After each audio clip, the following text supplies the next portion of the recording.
நீலக்குயில்கள் ரெண்டு பூஞ்சிட்டு குருவிகளா புதுமெட்டு தருவிகளா பாடாதியா பூ ஒண்ணு ஆடுதே பொண்ணுன்னு பூனியா கேட்டாயதை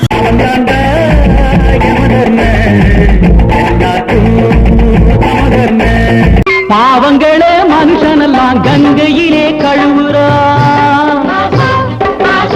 ஏண்டி உத்தம்மா ஏது புன்னகை என்னென்ன எண்ண ஆட்டுக்குட்டிய குட்டின்னு சொல்லக்கூடாதா நான் சொல்லக்கூடாதா ஆட்டுக்குட்டிய குட்டி கடல் வாழும் மீனை குடிநீரில் போட்டால் போடுங்கள் தாளம் போடுங்கள் பாடுங்கள் ராகம் பாடுங்கள் பெண் புத்தி அது முன் புத்தி வருவதை ஆம்பளைக்கு தண்டனையே திருமணம்தான் அந்த தண்டனையும் ஒரு விதத்தில் தனி